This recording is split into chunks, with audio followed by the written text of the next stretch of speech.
പാതിരാത്രിക്ക് വീടും പൂട്ടി ഇറങ്ങിയിട്ടാ എങ്ങടാ പോണെന്ന് വെച്ചാൽ കക്കാൻ പോവാന്നല്ലേ. ബോബി ചോദിച്ചു ഞാവൽപ്പഴം വേണോന്ന്. അപ്പോൾ ഒന്നും നോക്കിയില്ല, ഞങ്ങൾ വണ്ടി എടുത്തങ്ങോട്ട് ഇറങ്ങി ഞാവൽപ്പഴം പറിക്കാൻ. ഏത് രാത്രി ബൈക്കിൽ പോയാലും എനിക്കൊരു പേടിയാണ് കേട്ടോ. ഞാനൊന്ന് ബാക്കിലേക്ക് തിരിഞ്ഞു നോക്കും പ്രേതം ഉണ്ടോയെന്ന്. പക്ഷെ ഇതുവരെ ഒന്നും കണ്ടിട്ടില്ല. ബോബി പറഞ്ഞു ഈ സമയത്ത് വന്ന ഒരുപാട് ഞാവൽപ്പഴം കാണുമെന്ന്. എവിടെ, ആകെ എത്ര കിട്ടിയുള്ളൂ, കൂടി വന്ന ഒരു 10 എണ്ണം.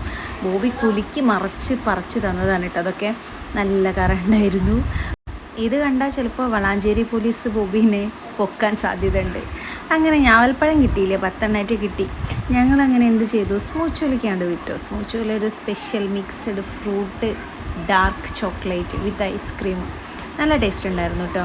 നമ്മളെ ബോബിക്കാക്കാൻ്റെ കൂടെ കൂടിയപ്പോൾ എന്താ ബിസ്മി അല്ലാതെ ഒന്നും കഴിക്കാറില്ല കേട്ടോ. അതങ്ങോട്ട് ശീലമായിപ്പോയി. എന്നാൽ ബോബി ചേട്ടനാണെങ്കിലും ആ ശീലം അങ്ങോട്ട് മാറ്റി തോന്നുന്നു. അങ്ങനെ ഒരു ദിവസത്തെ ഞാവൽപ്പഴ കഥയാണ് കേട്ടോ അത്. ഇക്കൊല്ലത്തെ ഞാവൽപ്പഴം ഫസ്റ്റ് ഞങ്ങൾക്ക് കിട്ടിയേ.